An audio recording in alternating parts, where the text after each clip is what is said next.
Good morning, everyone. It's Molly, the Kush RN, host of Conversations with Kush podcast. We are checking in day one at NECANN Minneapolis, and I have an incredible lineup for you today. We have 11 different guests, anywhere from cultivation to brands. We are going to be speaking to a lot of different people about all the ins and outs of the industry. Today, I am blessed to be sitting down with Mr. Marcus Harcus, a real OG in this space. He's been boots on the ground since day one and getting legalization up and running in Minnesota, and he's a big proponent of medical cannabis, which I love so much. So Marcus, please introduce yourself to my guests and tell us a little bit more about you. Good morning, Molly. Thanks for inviting me. My name is Marcus Harcus. I'm a family man. I'm a writer. I'm an organizer. I'm a traveler. I'm a space holder. I'm a social entrepreneur from North Minneapolis. Wonderful, thank you, and so glad that you're local here to us, right? Yeah. We're blessed to have you. I'm blessed to be here. So today we're going to talk a lot about Cannabis College. You are one of their founding board members, and you're going to be heading up something really special that they have going on. So tell me more about that. Yeah, so I started lobbying for legalization in 2014, and I met a guy named Tanner Barris in 2018 when I formed this organization called the Campaign for Full Legalization. So we lobbied, and in 2020, we knew that legalization was coming. I mean, it took a few more years, but Tanner said, let's form an organization, because we knew the state was going to be looking for nonprofit community partners, organizations, to help, with the transition from prohibition to legalization. So we wanted to create a nonprofit that would help educate Minnesotans about cannabis. And so here we are in 2026, and we've got this grant from DEED, the Department of Employment and Economic Development. It's called the CanTrain grant. So we're going to be able to provide training, career training, in retail and commercial cultivation. Yeah. Awesome. So tell me what the platform is going to look like for people that want to come in and learn about cultivation. So we have an instructor called Dr. Dabbs, Clement Dabney III, Yes. PhD. He's going to be the instructor for our courses, and Tanner also has experience with curriculum development. So He most we certainly have does. a small but mighty team, and we represent the culture too. So we have this curriculum. You could either go down the retail track or the cultivation track, and we're going to give you the foundational knowledge and some entry-level skills so people can get connected to jobs in the industry. Okay. Yeah, if they want to work in a dispensary or if they want to work in a grow. Okay. We're going to try to open some doors for people and connect them to employers. Okay, awesome. Is there also a component of learning how to home grow, or? Well, we've done a lot of home grow courses. I mean, Yes, you have. You've written the law books. was passed August 1st, 2023, but it was 2026 and we're just opening the market. Sure. But home grow was legal that day. So we did like dozens of classes. We published a handbook on home growing. And handbooks on how to produce, taking your home grow products and making them into the things that you may need to develop your own medicine. Right. All the things that really help Extraction a at home. person. Exactly. All the things that really help a person develop their personal relationship with cannabis, right? Mm-hmm. So important. And I am a big proponent of home grow because I think, like I said, it's a way to deepen that relationship with the plant and get more attuned to that sacred plant medicine. Yeah. So, I mean, I haven't been able to get into it enough. Me I've neither. dabbled in it, but this is the year that I want to seriously learn how to grow. And I know it takes years of practice to develop skills or mastery. Right. But this is that year that I'm really getting on that path. Okay, let's talk about that journey a little bit for you then. What have you Okay. done so far? What are you set up for? Well, I only had one little tent in the basement at one of the previous places I lived, so I'm not actively growing now. But since the organization I co-founded is doing these trainings, I'm going to be in the class too. Yeah, I love it. So I'm, and I've got friends who are setting up their businesses now, licensed businesses. Yeah. So yeah, I just seriously want to learn how to do this. Sure. You know, on a personal level and a commercial level, because I'm a global person, so I'm not always going to be in the U.S. Yeah, yeah. And I want to be able to bring that American fire wherever I go. Okay, I love it. I love it. Yeah. Let's talk a little bit about your personal relationship with cannabis. Okay. It seems like, I've followed your journey for a really long time. We've known each other for a long time. Yeah. It's nice to be in person. In real life. Right. Yeah. So tell me a little bit about your personal journey. It seems like we've had some ups and downs with the plant. You've, been full in and then stepped back a ways. So let's piece that out a little bit. Well, I mean, in high school, I was around a lot of kids who were smoking, but I didn't smoke. I tried it a couple of times the summer before my senior year, and first time it's like, okay. The second time, excessive smoking, there might have been something laced, and I was like, I'm done. Oh, yeah. But I became a daily smoker by the time I was 20. Okay. And like, if you talk about ups and downs, it's been mostly ups. Yeah. The only downside I'd say is that sometimes it can take too much time. Sure. Or it can cost a lot of money. Yeah. Or if like I'm not consciously consuming, I might smoke till my throat is sore. Type Yeah. shit, So when I But- say downs, I guess I really want to talk Yeah. about this journey that you took. You took a tea break for 365 days. Yeah. Yeah. Yeah. Let's run me through that. Okay. What did you learn? I learned a lot. So from June 21st, 2024 to June 21st, 2025, me and my partner, we abstained from cannabis. And, this is after me being a chronic smoker, a chimney for 20 plus years. Yeah. So, I mean, there was only like a 2-week period that I went without smoking, fasting. And that was like in my 20s. Sure. And I'm in my 40s now. Yeah. So, like, I had to learn, I wanted to become a more conscious consumer because Excellent. as we've been converting to this legal market, and I have interest in operating in the industry, particularly with retail, selling it direct to consumers, I want to promote healthy relationships with cannabis. I want to promote Thank you. conscious consumption. So Thank you. I felt like I needed to embody that. You Yeah. can't promote some shit that you're not about. You know Exactly. what I mean? Because you could believe something, but if you don't practice, it's inconsistent. Yeah. It's a misalignment. Okay. So yeah, that 365 days, I had to learn how to cope in different ways because I've leaned on cannabis for basic stress management, for overcoming PTSD because of a lot of police abuse in my Right. teens and 20s. Sure. Yeah.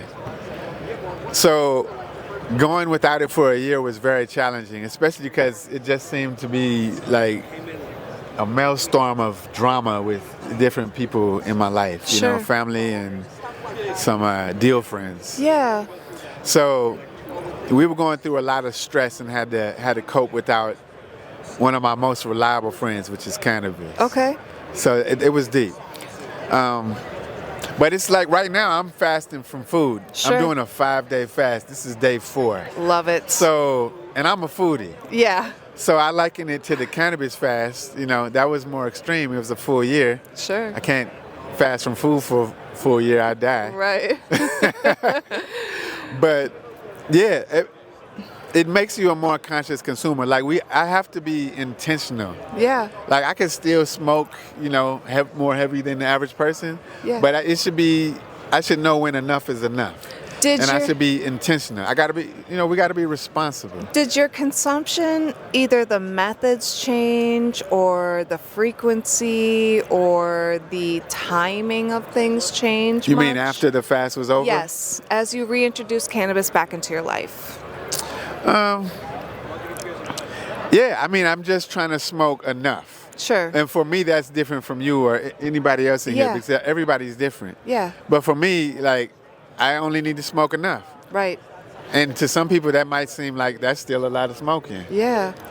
Like, I know my limits. What were you doing to bolster or enhance your own endogenous cannabinoids, your endocannabinoid system? Because I know you're a Say very more. healthy guy. You're a very conscientious person. You're fasting. I hear you, talking about, keeping your mind clear, and you're very awakened, I think, to the world around us, and even on deeper levels. Thank you. Well, I mean, I've been learning breath work for the past 2-3 years. Awesome. I mean, I have a long way to go to be Yeah. like proficient with it, but Yeah. I mean, I practice breathing every day, bringing mindful attention to my breath. Now Sure. I'm like trying to be more mindful of my body. Sure. So I think the more aware we are, the more we can regulate ourselves. 100%. Yeah. And that's the key, right? That's the key. Being regulated in your body so that you can respond appropriately to things. Yeah. And, cannabis can help with that. But, we can do those things outside of cannabis as well, Yeah. And then when we introduce cannabis, it's even better. Yeah. So- I mean, there's no silver bullet for anything in life. There's Right. not a single solution for anything. Right. So cannabis can help us get through our problems, but it can't solve our problems for us, Sure. So I realized after that year of fasting that could I live without it? Yeah. Could I thrive without it? No. No. Do No. you want to live without it? No. No. Why would I? Right. Why would I? Yeah. Why would yeah. I? It's such a beautiful tool. I mean, that we prohibition have. didn't stop me. Exactly. So again, you've been here, boots on the ground, 2014. That was the year we went medical, correct? Yeah. What have you seen across the landscape that has been just like a aha moment for you, and where do you think that we need to really continue to make gains? What an aha moment from Like the past just, decade? Yeah, well, yeah, or 2 or 3.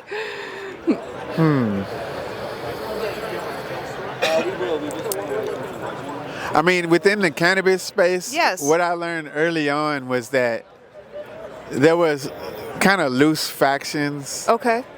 so to speak, where there were people in terms of advocacy interests, because when people are advocating, they're thinking about their self-interest Right. first, which they should to some extent. As long as there's a collective consciousness, I'm fine with that. Yeah. Everybody should put themselves first. Or a good mission, But like, I was noticing there's these people who are all about the business, the industry. I mean, we're here at a convention now. And then there's the people who are all about like medical use.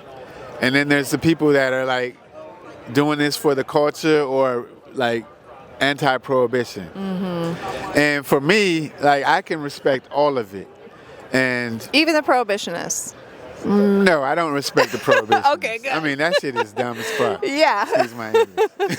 Hands off I the mean, plant, if folks. you are in favor or neutral about oppression, you are part of the problem. Exactly. So it doesn't matter if you're aware of it or not. Right. But yeah, I learned that there's all these competing interests, and there's so much diversity out here. But cannabis, it does break down barriers. Sure. And yeah, it's a beautiful thing. In the beginning, I heard hundreds of stories from people whose lives have been benefited by cannabis, their relationship with cannabis, or people whose lives have been harmed by prohibition. Sure. And so, for me, this is way deeper than us having fun or getting high or being able to smoke, as a patient in the hospital. Right. For me, this is like you talk about it as a sacred plant. It is, though. Yes. It is if we view it that way and treat it that way. Yes. But ultimately, the people are the medicine, the best medicine. So, Oh my God, I love like, that I was an nugget. advocate for like psychedelic medicine too, particularly like sacred mushrooms, and I like MDA too a little bit. Yeah. Yeah. That But- heart opener. Yeah, Yes. for sure. Yeah, it's very therapeutic. Yes, it is. But people are the real thing. Like, I've been a part of these organizations that come together because of these substances, these drugs, and that's cool, but ultimately our humanity matters more than anything in here. Can I take it a step deeper? And Go it's ahead. not just people; it's the intention behind them. And when you mentioned something about the agendas of people, right? And Yeah. sometimes those can be good, and sometimes it can be bad. And I think that is crucial because it's really about intention and where your heart is. And even if you have an agenda towards medical cannabis or adult rec, it doesn't matter as long as the intentions behind that are good and positive, and you want to see cannabis out here being used as a tool to heal the world. So. I mean, Yeah. through it all, like we've been fighting against prohibition.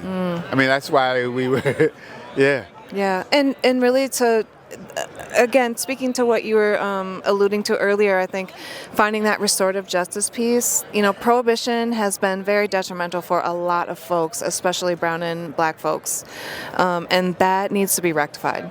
That needs to be rectified. Yeah, definitely. I mean, like I always advocated for the industry, but Sure.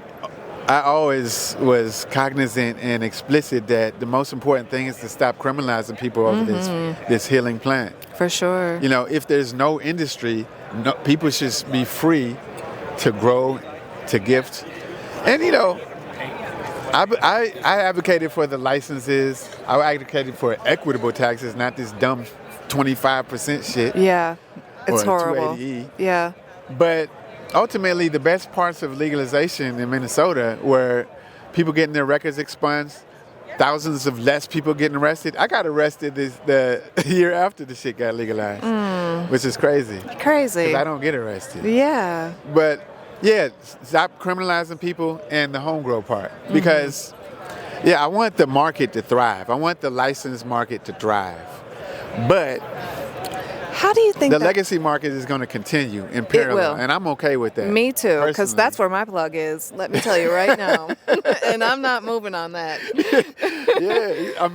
Support your local plug. Exactly. I mean, support your local dispensary if it's a good one, if they got Yeah. good products, if you can afford it. Right. But some people can't afford $60 eighths. Well, and this is the thing too. I think, and I hope the industry hears me about this because I'm going to be blowing this horn for the next 2 days here. Patients are not getting what they need because, my heart's medical cannabis. Patients are not getting what they need from the industry. This hemp thing, I am so worried about this. People need hemp. They need minor cannabinoids. The people that are going to come to cannabis, they're not going to be a smoker like you. They're not going to be a smoker like me. They're not going to dab. They're going to be using tinctures and topicals and sublinguals and subdermals, or suppositories, things that aren't even available are legal in our market. And it's like, first we need to fix the legislation, then we need the industry to understand patients and what they need, and stop chasing these high percentage THC strains that people, want to smoke. Like, it's beautiful, don't get me wrong, there's no judgment against it, but like, you're missing a whole faction of people that can be served by you, when you're not thinking of these things. And please, industry, listen. Yeah, we've got a long way to go. I mean, Yeah. I am hopeful that there will be some standout producers who can meet those needs, but I think people like Clemen is very tuned into that. People like Matt Radin, very tuned into that. There's people out there that understand it. We just need for the industry to also take a step back and just get a wider purview of what that landscape looks like. I mean, unfortunately, most of the businesses are going to be prioritizing profit over people. Sure, they are. It's just the way it is in every industry. Yeah. But so that's why it's important for the community to identify those outliers, those businesses that are like prioritizing the people more than the profit. Obviously, you have to have sustainable profit and growth to survive as a business, or you die. Yes, you do. I'm all about people like being entrepreneurial and getting wealthy. Yeah. But not at the expense of integrity. Yeah. What do you like about the market now? How do you think it's serving the social equity applicants? How do you think that's going? I don't think it's going well, honestly. Okay. I mean, I don't think it's going well. Talk more about that. Well, maybe it had to take 2+ years in Minnesota. But I mean, we're in a tough economy right now. We're in tough political climate Yeah. now, and Even I more. don't think the Minnesota market is going to be stable for at least a couple years. Oh, yeah. I think every market's experienced that too, though. We've seen that throughout the nation. Look at New York, what a mess Yeah. that was, you know? Yeah, I mean, a lot of times it's because of the way the government, tries to regulate it, and they have a learning curve, so Yes, they're they going to make do. mistakes. They got a lot of things to set up with the new regulatory system. Yeah.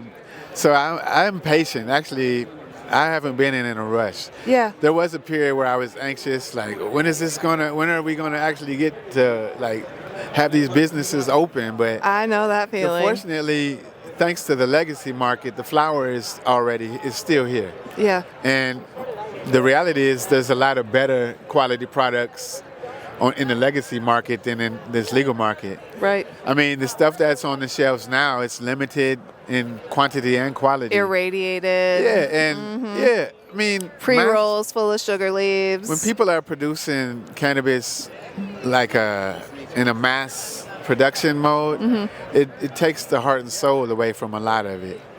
So, Yeah. I mean, I think if a person can master home grow and supply themselves, they'll be in a great position to have I don't call it medicine most of the time, but the medicine that they need. Yeah.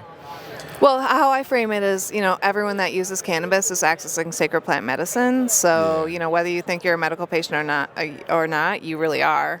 I mean, all cannabis use for me is medicinal, Right. But I was learning something from Mama Ayana in Detroit. She's an elder in the mushroom community. Okay.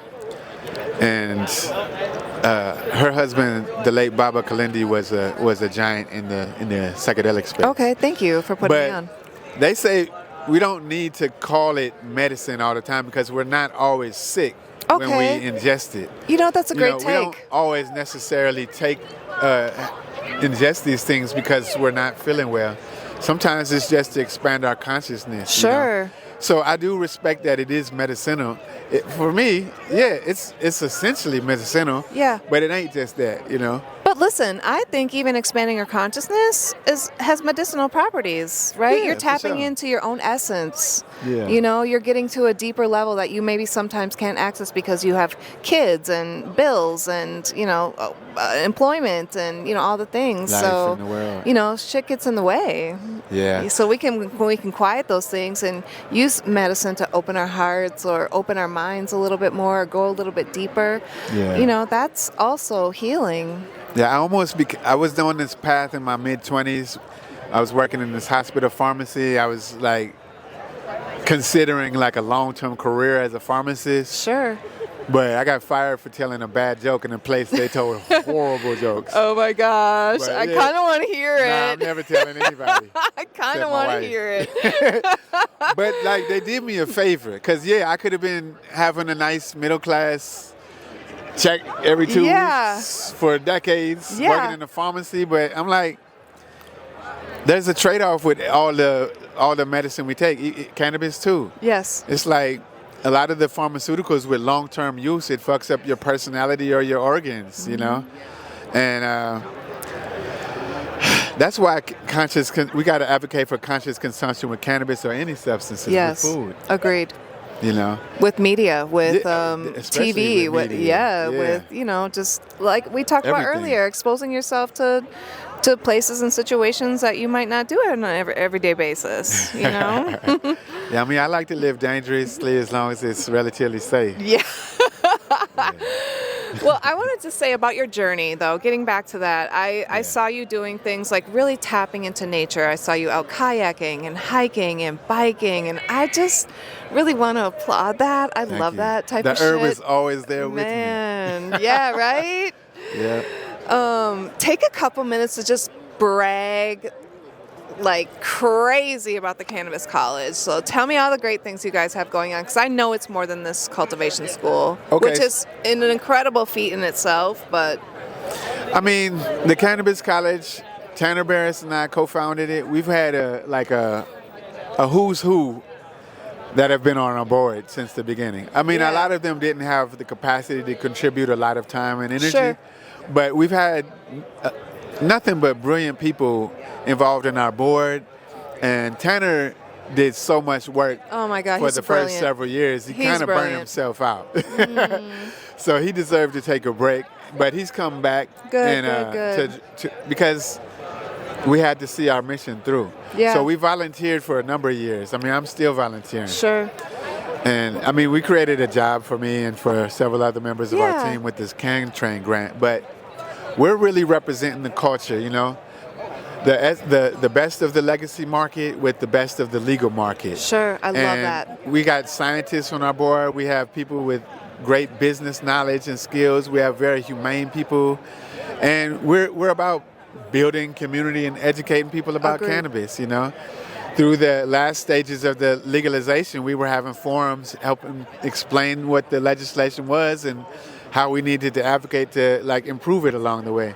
And then we had forums where we told people what the law is, you know, what the Yes. laws were. I was there. And we did all of these homegrowing things. We write accessible books, you know. Yeah. We're providing accessible training. I have every we're trying to single one create of those accessible books. opportunities, Yes, you know? and they're phenomenal. Thank you.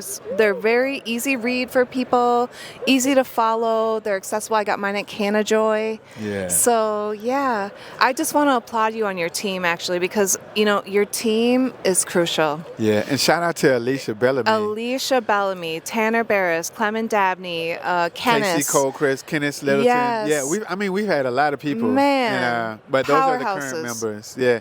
I mean, Dr. Dabs is- Natty. you probably couldn't have a better instructor for Exactly. these trainings. He's who I want to learn from. I mean, and Tanner too. Yeah, I mean, Tanner's a genius too. you Yes. know?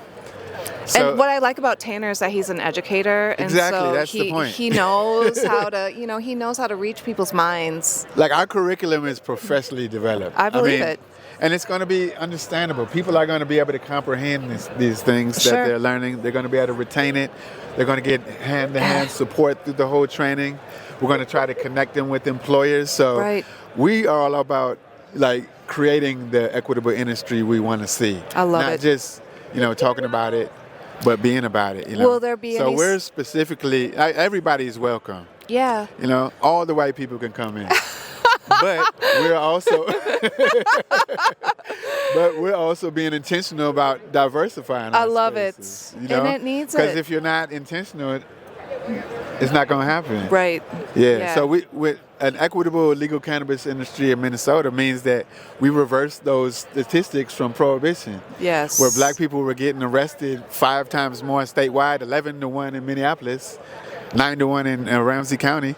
So we don't want to be underrepresented in the legal market either. Exactly. So we want to support people who are entrepreneurs. We want to support people who are seeking careers, and we want to support people who have businesses and need some help finding talent, diverse talent. I love it. Thank you Yeah. guys so much for all the hard work that you've done to really shape this industry Yeah. and the landscape of cannabis in Minnesota, especially around education and making cannabis accessible to people. Yeah. I admire you guys so much. What you've done is it was no small feat, and kudos to you. Thank Seriously. you. It's a big deal against It a is lot a of big odds deal. and a lot of pressure, Yeah.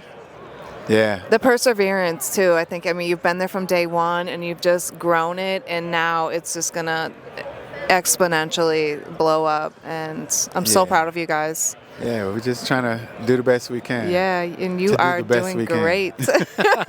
You are doing great. Thank you so much. I appreciate all your work. I look yeah. forward to hearing more. Do we have any more time? Or we- Yeah, well, last but not least, why don't you tell my audience where they can find you so that we can get some people into these programs? Okay, our website has been kind of static Okay. for months because we kind of took a hiatus Sure. a year ago. You but then focus we on different decided to things. apply for these grants. Yeah. So we're experiencing a resurgence. Okay. But you can find us online at mncannabiscollege.org or on YouTube or Instagram, MN Cannabis College. And let's do a plug for Northern Lights Podcast. Oh too, yeah, the because- Northern Lights podcast. How could I forget? Probably because we haven't recorded since last summer. That's okay. Yeah. We're back on it. So Yeah, tell Northern us Lights where we can Podcast. find that. And I mean, we're on YouTube. We're on anywhere you find podcasts.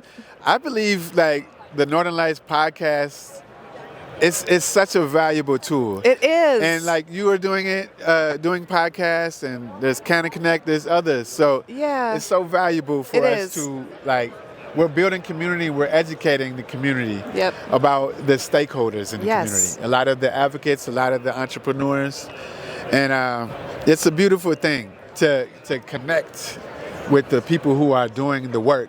Checking in day one from NECANN. Stay tuned for all this great content. Peace.